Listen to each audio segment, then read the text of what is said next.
Yesterday, President Donald Trump did the incomprehensible. He recognized Jerusalem as the capital of Israel. Never have the divisions been more clear-cut.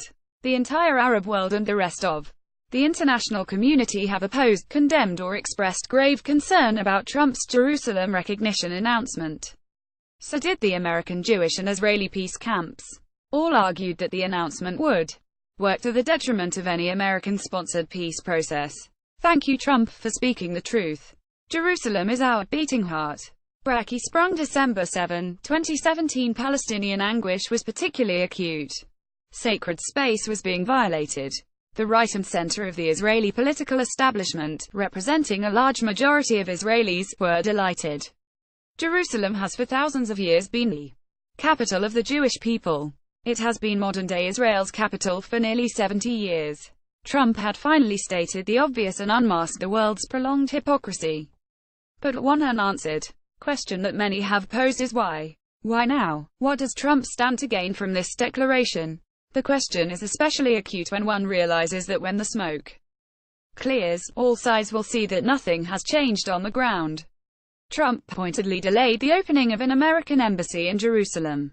If he so desired, he could open an embassy in Jerusalem in half an hour, merely by replacing the U.S. consulate sign on the building on West Jerusalem's Agron Street with one designating it an embassy.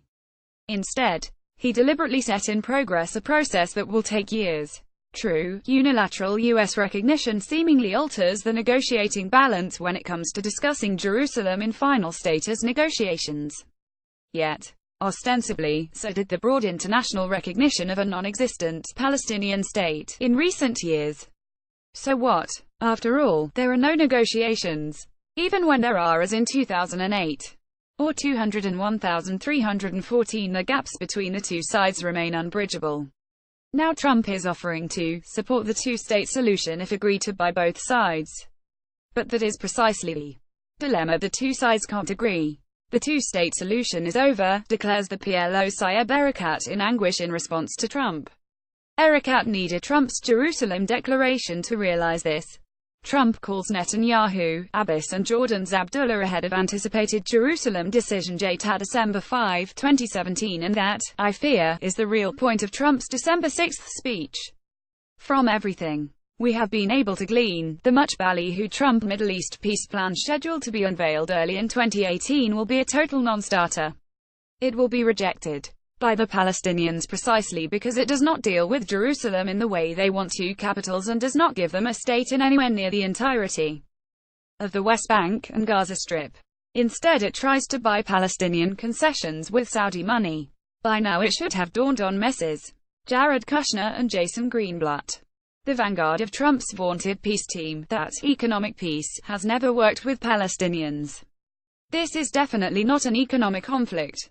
Accordingly, Trump himself has nothing to lose and everything to gain by recognizing Israel's capital. If the Palestinians respond by cutting peace process discussions, they are to blame, not Trump. They save him the dilemma of whitewashing failure. Sometime next year, Israeli Prime Minister Netanyahu, too, would be happy to see Trump's peace process initiative torpedoed by Palestinian anger over Jerusalem.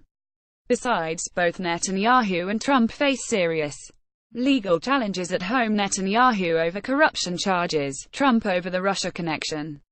It was no accident that Trump's Jerusalem speech was timed for 8 in the evening, the prime TV news hour in Israel. The Jerusalem declaration's timing enables each leader to rally his base behind a largely empty distraction. Trump has a strategy for Jerusalem even if he doesn't have one for North Korea. He keeps election promises that countless predecessors made then ignored.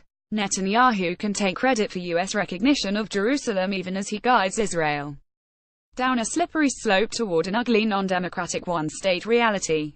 He is already redrawing the borders of Jerusalem to keep it Jewish by reducing its Arab population and enlarging its Jewish municipal voter list. Yet this is precisely where the two-part company, Trump, following in Obama's path, is broadly pulling the U.S. out of the Middle East.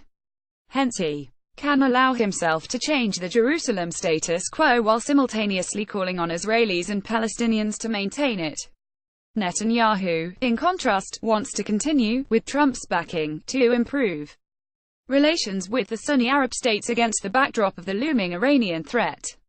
But Palestinian violence and rejection of a peace process in reaction to Trump's Jerusalem move jeopardizes the Israel-Sunni Arab rapprochement. A White House declaration generated more by the president's ego than by constructive strategic thinking is likely to ignite violent Palestinian protest on the one hand, and to inspire Israelis ruling ultranationalists to gobble up additional West Bank territory on the other.